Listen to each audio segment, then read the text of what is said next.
Kita tahu bahwa selama 350 tahun Indonesia berada dalam era kolonialisasi, dan itu memang tidak hanya di alam Indonesia, itu peristiwanya worldwide, dimulai oleh negara-negara maju di Eropa yang mempunyai satu aliran pikir bahwa kejayaan suatu bangsa harus dimulai dengan menumpuk kekayaan sebesar-besarnya.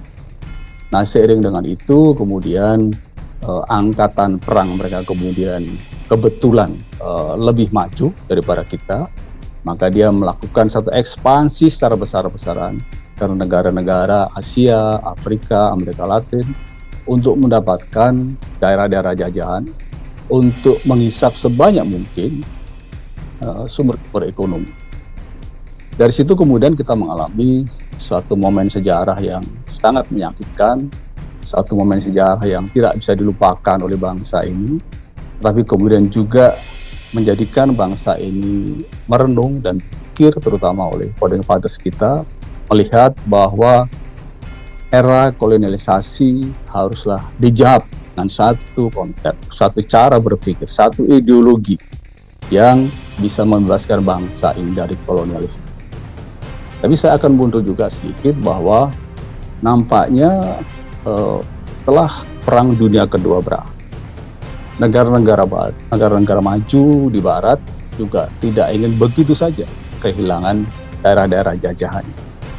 Dia tentu saja berpikir keras bagaimana pasca kolonialisasi secara fisik mereka tetap bisa melakukan kolonialisasi secara non-fisik, by system. Maka kemudian pada tahun 1944 atas prakarsa Amerika dan Inggris digagaslah satu pertemuan di Bretton Woods, Amerika Serikat, di mana dari Bretton Woods itu lahir 3 instrumen ekonomi global yang sama sampai sekarang kita kenal, yaitu IMF, World Bank, dan yang terakhir adalah WTO.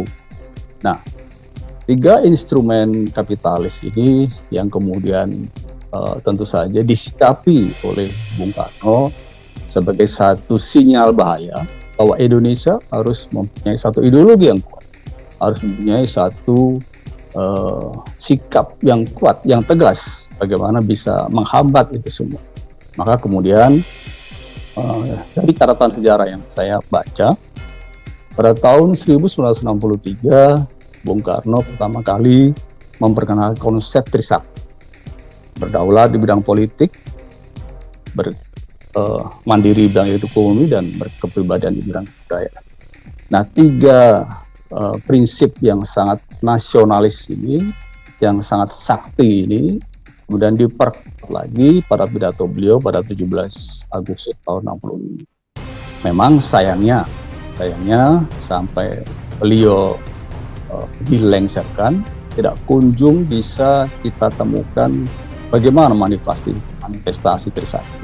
Itu tidak kunjung ada, sehingga kalau kita bertanya sekarang bagaimana sebenarnya menerjemahkan Trisakti, referensi tidak cukup tersedia. Ya, maka kemudian saya mencoba memberanikan diri bagaimana kira-kira menerjemahkan sila kedua dari Trisakti, yaitu berdikari dalam ekonomi. Jadi bagi saya yang pertama adalah saya akan merujuk kepada Undang-Undang Dasar 45 pasal 33, terutama ayat 3.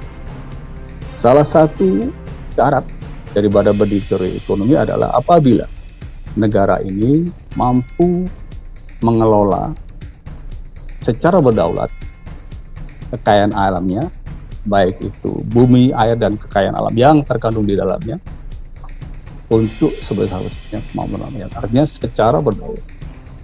Nah, pertanyaannya apakah itu sudah?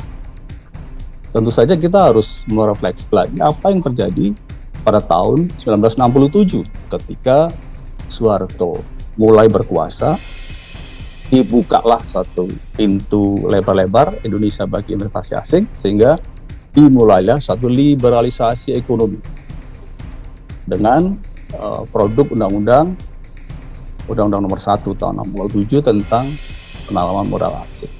Nah, sayangnya memang kemudian investasi dibuka ini pertama-tama justru welcome-nya adalah kepada investasi asing. Sehingga setelah itu kemudian Indonesia seperti kita ketahui dibagi-bagi Papua milik Freeport, kemudian di NTB ada Newmont, di Sumatera ada Chevron dan seterusnya. Baru kemudian 1 tahun kemudian tahun 68 ada Undang-Undang Nomor 6 Tahun 68 tentang PMDN, Undang-Undang Nomor 6 tahun tahun 1998 tentang PMDN, yang itu kemudian hanya melengkapi saja dari Undang-Undang PMA.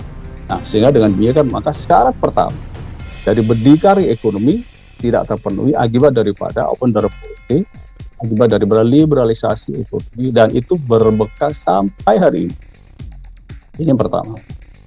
Kemudian yang kedua adalah, menurut saya, negara ini harus punya cukup kemampuan untuk mengelola perekonomiannya, baik itu perekonomian nasional maupun internasional. Jadi dalam relasi-relasi bilateral, relasi multilateral, atau relasi unilateral, negara ini harus punya cukup kedaulatan. Untuk itu maka kita memang harus mempunyai shareholder utama di dalam perekonomian bangsa. Jangan kemudian kita menjadi tuan rumah. Kalau kita menjadi tuan rumah, bagaimana kita bisa mengelola perekonomian dengan berdaulat? Tentu saja tidak bisa. Ini adalah yang kedua. Dan yang ketiga adalah, menurut saya, negara ini harus mampu mengurangi dominasi asing secara signifikan di dalam perekonomian Indonesia. Dan itu nampaknya sudah dirintis oleh Pak Jokowi dengan merebut 51% saham Freeport. Itu artinya apa? Artinya sebenarnya secara undang-undang kita boleh mengelola Freeport, kita boleh menempatkan direksi, kita boleh mengaturnya. Nah, dengan demikian maka kalau ini bisa kita juga lakukan dalam investasi asing lain, saya kira pelan-pelan kita akan bisa meraih posisi itu. Jadi 3 itu yang saya jadikan satu syarat kapan kita disebut berdikari secara ekonomi. Saya kira itu, Bu Dok.